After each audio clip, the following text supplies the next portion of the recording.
Hello, everybody. Good evening, good day, good morning. I don't know what it is where you are in your part of the world, but we are doing some late night podcast recording right now. And I am so honored to have as my first guest on the new season of the Darren Redmond podcast, Kim Curry, the founder, the president, the everything. And she has a great staff too, don't get me wrong, of New Life International. How are you doing today, my friend? I'm doing well, thanks. It's been a long but wonderful day. Yeah, so I'm let's doing just kind of jump into that. I mean, you had an amazing day.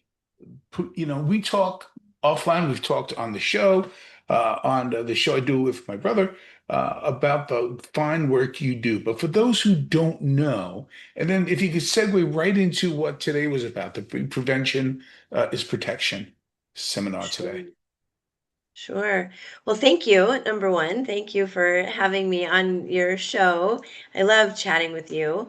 And so as you said, I'm the founder and president of A New Life International, and we walk alongside survivors of human trafficking to help what I call reputation control. Most folks that come out of trafficking have some kind of criminal record, or they have been coerced into utilizing credit for those who are exploiting them and end up with crappy credit, and it's really difficult for them to get a safe home or a safe job. And so, some bills that have recently passed. Well, Florida has had um, the expungement law in Florida, so we kind of partner, not kind of, we partner with attorneys to clear criminal records, and then we also have a law that just passed for the federal criminal records, which is wonderful. And then a couple of years ago, the Debt Bondage Repair Act was signed Oh, that into was law. And so That that, that that literally almost made me tear up because yeah. I mean, if you want to kind of get into that a little bit, because people, oh great, they got a person arrested and they got somebody free, yay, and then the hard work really is just beginning. Yeah, so them coming out of the life number one is huge. Hmm. A lot of victims of human trafficking don't come out. There's a lot of victims that end up overdosing, or they're they take their lives, or they're murdered. There's a lot of victims. People don't really realize how horrific the life for these folks are. They think Hollywood. I just had actually one lady that told me, I can't look at this. I was so impressed with her humility and her honesty to say, I can't look at it. I get overwhelmed. I can't really look at the reality of what's going on to kids and adults alike. And she can't process it, which I get. It's a really hard conversation, but I will say, or not, but I will say, and I will say, we need to look at it. Hmm. The parents need to look at this, grandparents need to look at this, teachers, pastors, citizens. We all need to take a look at what is going on with our kids online, on their gaming apps, on their cell Hmm. phones. We need to take steps as parents, as constituents to legislators that are making these laws, and we need to just we need to look, and we need to have the hard conversations, and we need to talk to our kiddos about the stranger danger that's now in this technical world, They're because that's inviting where in on their they're phones. living. Yep. Yeah, that's where they live. They're there. So are those who want to groom them and exploit them and coerce them into doing things they're not comfortable doing.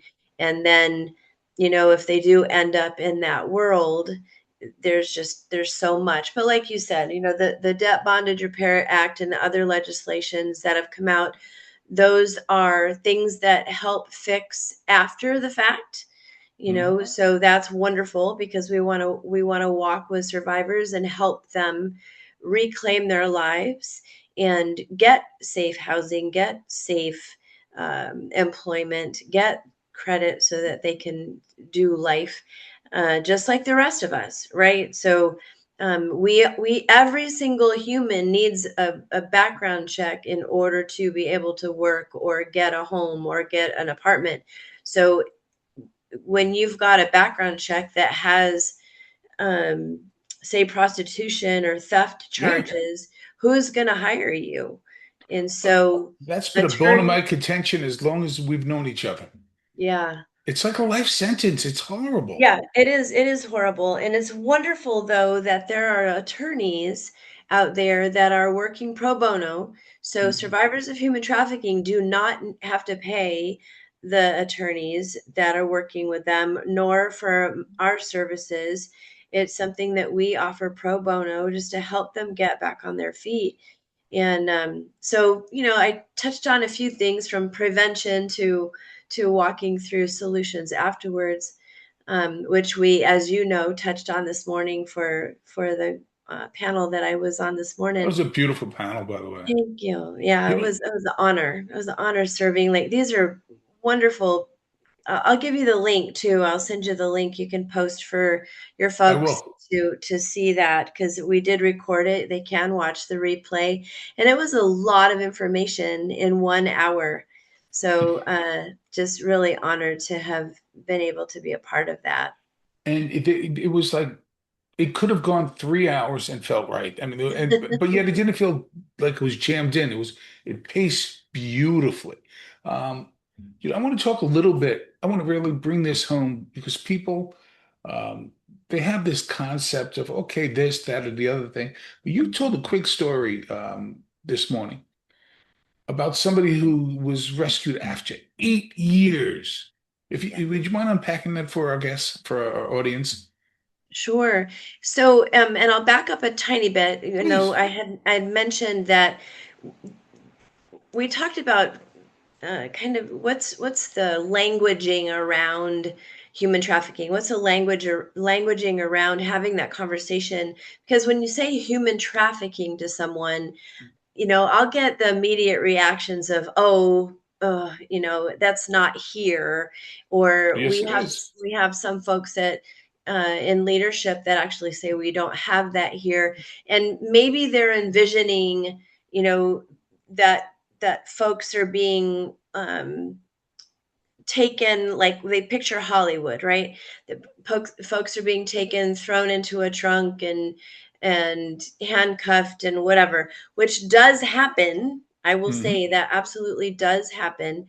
However, more often than not, the understanding or comprehension of what true human trafficking isn't necessarily that picture, at least not No. all the time. So you've got anytime there is coercion Yep. as an adult, there's force, fraud, or coercion. So there's labor trafficking where if you don't do this, I'm taking your passport, not giving it back, or I'm Yep. reporting you to ICE. If you don't sleep with this person, or if you don't work for me for $2 an hour and you're stuck in this home with barely any pay. You got kids on the street that are soliciting, allegedly selling these things, raising money for whatever, and it's actually labor trafficking. They're not getting any of the money that they're Nope. raising. They're not being fed unless they meet a quota. So you've got several different kinds of trafficking, and it's absolutely happening. And what I think is most predominant in our world right now is uh, there's what's called sexploitation. Mhm. Um, that kids are being texted randomly by these perpetrators, and they're saying, "Send me a picture of your whatever, fill in the Right. blank." Mhm. Or there's actual, and I hate to give ideas to people who may be watching that will use these things in inappropriate ways. But there's notification apps that are taking Oh just a yeah. picture of a kid on a baseball team, or where, a school picture, or they're capturing photos that are posted on Facebook or Instagram or TikTok or wherever, and they're placing them on, they're notifying them, and then they're sending them to these kids and saying, if you don't send me this, if you Hmm. don't pay me that, if you don't meet me, I'm going to send this to your parents, I'm going to put it out on social media. And you have teenage boys is the predominant thing right now for that particular exploitation. It happens to everybody, but there's a lot of teenage boys that are getting sucked into this, and they're committing suicide. We've got parents after parents after parents that are showing up, and their kids have taken their lives because they don't know who to turn to. They don't know who to talk to. They feel ashamed. They think it's their fault.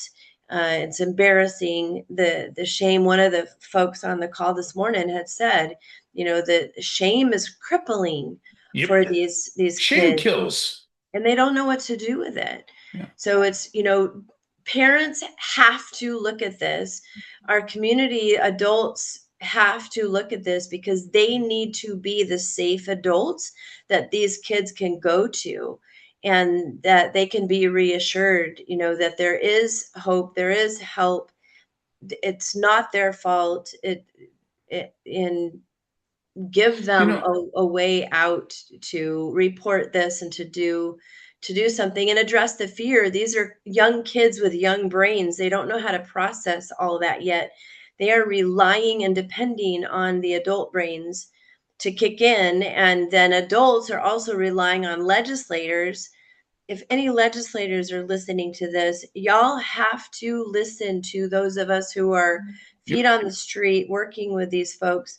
We have to put safeties online. We have to pass legislation to hold these tech companies and platforms accountable. Uh, and I can go on and on and on. No, So, no, it's so important what you're talking about, and we don't have the luxury of shielding our kids, shielding our elderly. We don't have that luxury anymore. And I'll just keep them off the app. Well, no, you're not, because you have an Alexa, you have the phones, you have streaming services, and they'll find a way. You yeah. have, and one of the things you mentioned, shame, and I got to tell you, I've done a lot of work with, rehab, drug rehab, and just a lot of things that I grew up around and trauma and everything else. The family doesn't mean to do this, but they put undue pressure on kids, and stop treating them like fine china, because what a lot of times happens in this case with, I've talked about this before with, like, instead of calling mom and saying, "Mom, I had a couple of drinks, come pick me up," they're afraid to tell mom that they had some drinks, right? So if some dirtbag, I'll use that term, thank you, um, s- does some superimposing AI and a nude picture of your child, male or female, your kid is going to be afraid to tell you. They're Hmm. gonna, don't you ever do anything to embarrass me. How many times have parents said that to kids? Yeah. They don't mean it the way that it's gonna come out, but the way that kids hear it, I got my master's degree in education. I have years of working with children, work with addicts, work with people with PTSD. What they hear you say is, don't embarrass me. And all they want to do is please you. Yeah. You better have an open door policy for your kid, or else that open door that they're gonna go after is the one that you don't want them to. Yep, they're going to look for acceptance. They're Hmm. going to look for someone who understands them, quote unquote. And there's folks out there that are waiting. They're waiting, they're and targeting vulnerable kids. And how do kids become vulnerable? Now, there's the normal, they're targeting kids that are already they're normally vulnerable at this age anyway, right? The middle school age is such a hard age for Mhm. kids, and through high school trying to figure out their identity, who they are, what they want, etc. Hormones are going crazy, and these kids with not adult developed brains yet are being targeted, and they're frustrating their parents. Like, I was a parent of a teenager, so I know, and these kids aren't feeling seen, aren't feeling heard, or latchkey. My I had to work. I was a single mom. I had to work a lot. So you've got kids that are left on their own. Mhm. If they don't feel seen, if they don't feel heard, if they don't feel understood, because you're trying to fit them into your mold of your unresolved dreams as a kid, or your expectations, unrealistic expectations, and comparing one kid with another, or the list goes on, Oh, yeah. right? Terrible. um Terrible. that kid is gonna find acceptance somewhere, Yep. and the internet is just too dangerous to Hmm. send our vulnerable kids to. So I know it's a hard conversation. I know it's something that's yucky to look at, but I'm begging you to please know what games your kids are playing. Please don't let them be on Roblox. Roblox is horrible. It's one of the worst ones out there. They have private chat rooms, and then they take them some to other platforms. It's really bad. There are several. I've got resources that I can provide to you too for parents. But Please do. yeah, absolutely. It's just know who your kid's talking to. And I know some parents are afraid of being a helicopter mom or helicopter dad, or being too controlling or possessing or whatever. Uh, but if you need to be a parent, Yeah. and Yeah. find that balance. You can be parent and friend, but at the end of the day, you need to be parent before your friend, Yep. and you need to parent your kids and know. Maybe you say no electronics after they go to bed, or like you said, the answer is not just taking the electronics and forbidding them to go on, because they are going to find it somewhere else. But you Yep. can do some things. You Oh, can turn 100%. location, you can turn on privacy, you can do several things to try to help mitigate the And, risk. and and you guys talked a little bit about it today, but here's an idea, and I don't mean to sound condescending to some well-meaning parents out there, but even your 7 or 8 year old, look, they already know how to use Excel spreadsheets. They know how to build things on, these video games that they are using. You can have a real conversation with them. The book about Simon Sinek's book about why, the power why. Tell them why. Mommy and daddy want to keep you safe. And there's a lot of good people out there. And it doesn't mean that they fooled you or tricked you as much as they would fool and trick daddy and mommy too. So you got to know better. And if something like this happens, just tell us. You're not in any sort of trouble, whatever. They're gonna tell you that you're in trouble.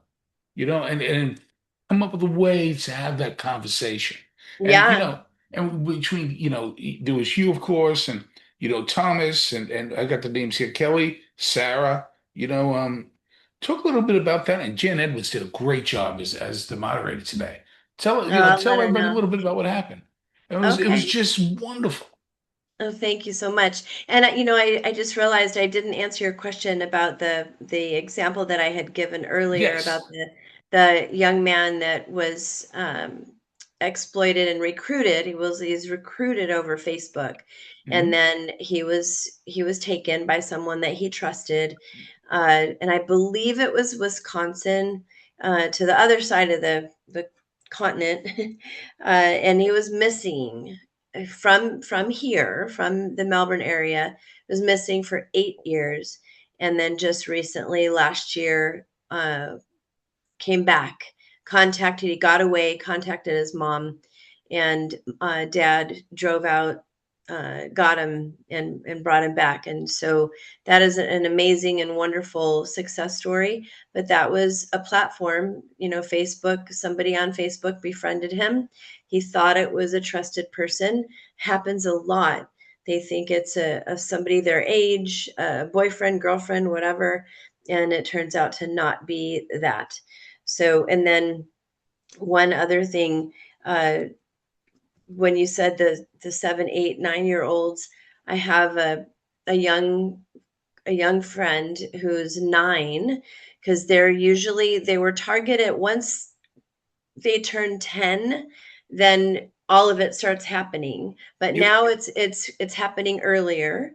And this just happened to a 9 year old young lady that I know personally. And she got a text that said, send me a picture of your blah blah. And immediately, to your point, she called mom because she Perfect. knew, yes, she knew she could trust Perfect. mom. So that is a something, and your child can talk to you. So yeah, so today we had the privilege of speaking as a panel to a conference that the UN was Oh, hosting. unbelievable. And so that was an amazing honor to be able to speak to a global audience. And I was human honored just trafficking. to listen. I was honored to be, there virtually. I really Yeah, was. and you were there. I appreciated your comments. So we have the panel that we had was phenomenal. So Jan Edwards was our moderator and host. She is a phenomenal educator. She goes into the schools and educates your young ones on what to look for, how to do that. She's got a parent toolkit. She has a lot of resources. She's wonderful. She's been in this space for, I think it's 14 years or so. I believe she said they've educated over 48,000 kids and adults. So she's phenomenal. Tomas Lars is, and her, sorry, Jan's organization is Paving the Way. So Hmm. please feel free to look up any of these guys. Paving the Way Foundation. And then Tomas Lars is the president and founder of United Abolitionists. He's a major voice in Florida.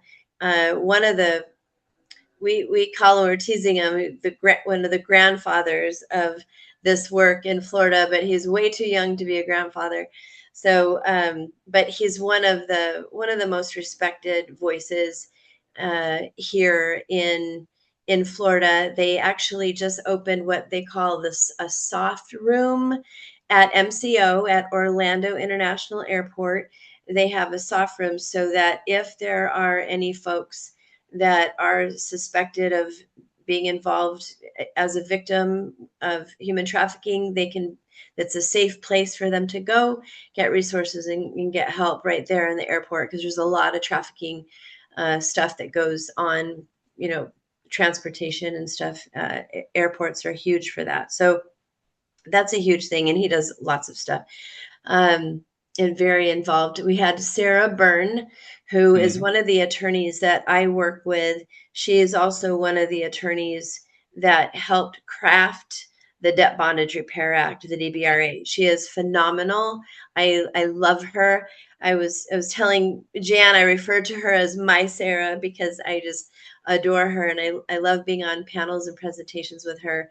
She works with a law firm that offers pro bono It's beautiful. help to folks, and she also started a whole network of attorneys that work pro bono for survivors. So that's wonderful. And then she's very active right now in the back page. There's a whole back page victim thing that she's heading up. There's a lot. Mhm. There's so much I could tell you about her. And then Kelly Dorr is a phenomenal, phenomenal leader in this work. She is a survivor leader, and she has been involved in politics. She is the founder of, or I think she's the founder of either that or executive director. I think pretty sure she's founder of Sierra Cares in West Africa. but Beautiful. she's everywhere. So wherever, Kelly is one of those people that if there is a war, any of the war zones, she was in Afghanistan. She's been to every place where there are women and children that are displaced because of war. She's actually feet on the ground in those places. And I'm talking to her when there's bombs going off behind her. Is like, girl. And she just she's very involved with the highest of high in our government, in helping them to see the realities of what needs to take place. She's a tremendous voice for survivors and is has been my mentor since we started. So I love that. she, yeah, she took a chance on me. She didn't know me from anybody. You've got people that are jumping on the bandwagon, especially now with Epstein files. It's very, it's the end thing to talk about Yes, human because they want to trafficking. get clicks and they want to get a little rah-rah. And Yeah, I kind of want to talk about two things, um, and one of which you brought up, and the chicks and trees, I thought, but I loved it. I was like, Jim, go. And then I forget one of the wonderful women on the panel brought it up. Um, I'll start with what the woman brought up first. She said, you know, your $25 Starbucks card is lovely, but that's really not helping. We'll take it. It's nice. We'll have a good conversation, but there's a lot more we can do. Get somebody a job, get somebody training, yeah, like the old, well, I'll give a gift card. I'm wonderful. And I know people mean well. Please keep doing that. But the card end. And exactly. I love what you talked about because, I've been in, advancement work for a long time.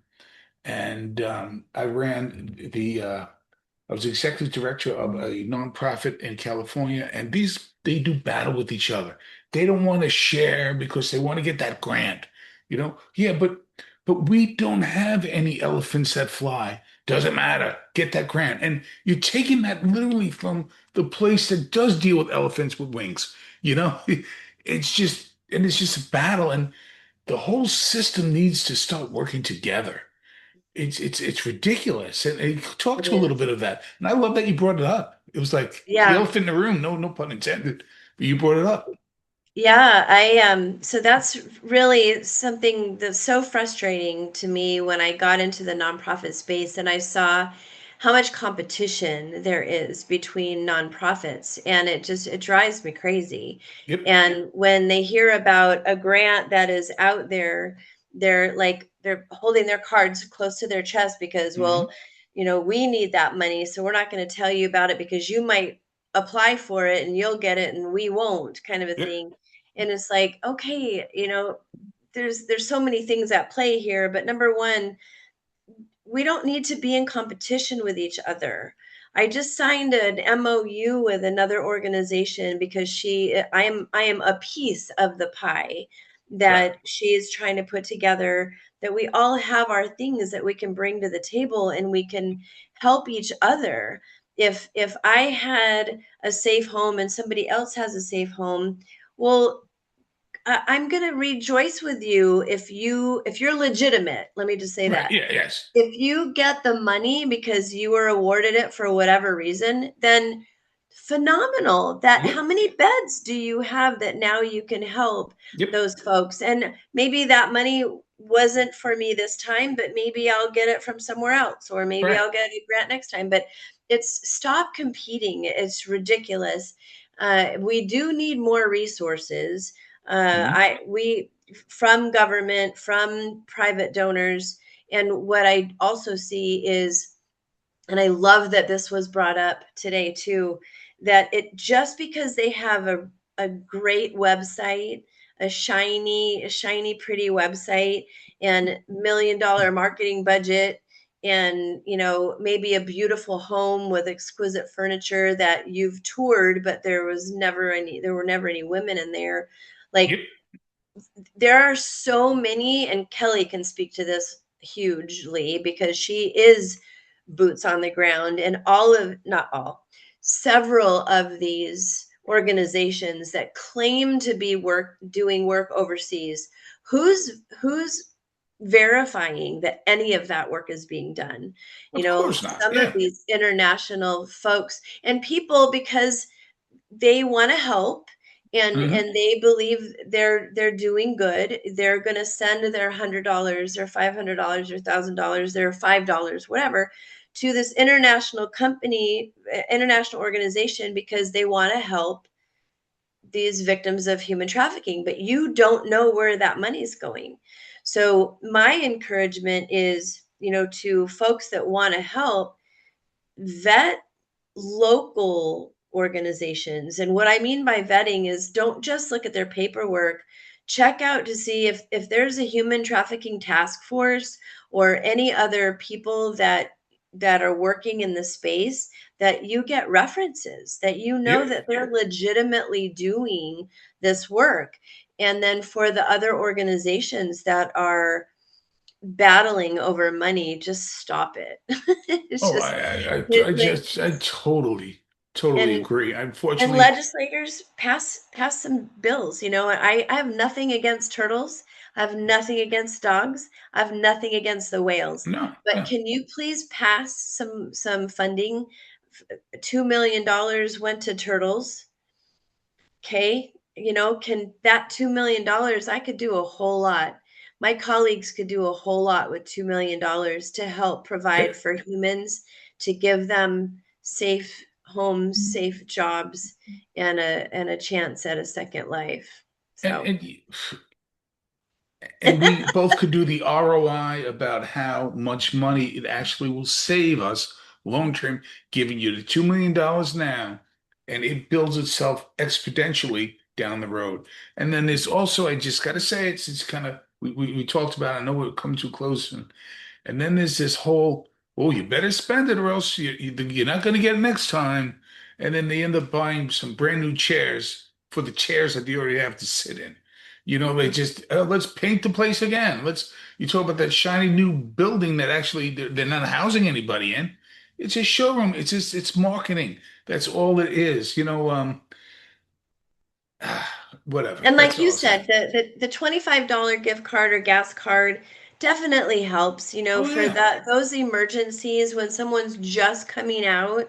They need that. And I don't like to place folks in hotels for that initial safe space, but I will if I need to, because a lot of them have come out of that life and it can be triggering, right? Oh, that's going to But trigger you. Absolutely. but I mean, that immediate housing, that immediate $100, that immediate gas card, that immediate whatever is absolutely necessary and Yep. needed. The bus pass, the whatever, those are definitely needed. But the sustainable resources, the job that they can go to and keep and maintain and start paying their bills, that that safe home, apartment, house, whatever, that they can actually live in going forward, that program that we can get them into to start rebuilding and maybe learning skills they've never learned. There's so much that we could use for resources to help folks. Similarly, when you've got people are quick to help. Um, well, I don't want to say that. So let me Oh, rephrase, because right. I don't want it to come across as negative No, towards it's the not things negative. What you're that saying people. is we have human beings in crisis. And it's not just that human being, it's the child that they'll never have, it's the grandchild they'll never have. And Mhm. that's what we're talking about. We're talking about a generational problem. 100%. Yeah, 1,000,000%. It's absolutely this generation that we really need to pay attention to, so that if we can prevent, and that was one of the things that we really want to drive home today, and that we drive home, even though I walk with survivors once they're out, Mhm. our hearts um, are with them, obviously, and wanting to partner with them. and help in whatever capacity we can. And at the same time, we want to stop the buy. We want to stop the buyers and Yep. let folks know that when you're watching porn, you are watching a victim of human trafficking almost 100%. every time. You are continuing this process. You're a part of the problem. And then to reduce the vulnerability by having those hard conversations and preparing your kids, teaching your kids, we're going to prevent that. Like one Yes. of the goals of Anew of my organization is in 2 generations, I would like to have no vulnerability. Hmm. I know that's up high in the sky, but how But do we why do not? that? How do we Yeah. do that? We educate our kids. We have those conversations. We set systems up to empower them and help them to make right decisions. We love on our kids. I tell Yep. folks all the time, I'm privately funded, so I'm not going to say no to your checks. Right. No, no. However, I'll tell you that you can help for free, Yep. right? You can love your children. You can have the Yep. conversations. You can care about them enough to pay attention. And that is going to speak volumes and so much into preventing exploitation, abuse, and a myriad of other things that can potentially happen to our children. You allow an environment, parents out there, caregivers, where that child feels comfortable coming to you with anything. That's a great first step. That's a big win right there. That's a Big big win. win because Yes. you're taking literally bullets out of the gun of the predator Mm. because they use that shame, they use that your words against your child. So, I know we got to run, but from the Prevention is Protection, Safeguarding Children and Youth in the Digital World Conference today, you mentioned that there is a link. Are you going to send it over? Talk about the link real quick and how they can get it, because they can get it through me once you give it to me, but talk about it. Yeah, absolutely. So we've already uploaded it to YouTube. So I think it's on Jan's site, but I will give it to you. So that link, we recorded the Zoom. So y'all, it's public. So you can get it. I think I reposted it as well. So you can find me on LinkedIn, A Yes. New Life International, and Kim Curry, KymKurey. You can find us on LinkedIn. You can find any of the folks I listed on LinkedIn. And that link is posted on my LinkedIn right now. I'm pretty sure I did that one already. And then I'll be posting it on Facebook. You can find us on Facebook. And then I'll be embedding it on our website as well. So you'll be able to find it in lots of places. But the YouTube is now up and functional. And we would love for all of you to watch it. It's a fabulous 1 hour chock full of great information for you. Yes, we can put Dancing with the Stars on pause for an hour. Thank you. I don't know. Kim, thank you so much for being my guest today. Thanks for the honor, Darren. Always. Thank you. I so love chatting with you. Be well. Yeah, you too. Bye. Bye.